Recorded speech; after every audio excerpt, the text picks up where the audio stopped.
hey, you make big ice in your freezer and you want to get it out of the trays real fast, but you got to be somewhere and don't want to wait 20 minutes to dump the trays. Well, the trick I use is after your cubes are frozen, you keep the trays in the refrigerator all day while you go to work. And then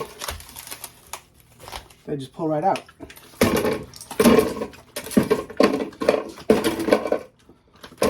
That's the clearly frozen tray. And this is the ghost ice tray. Kablam!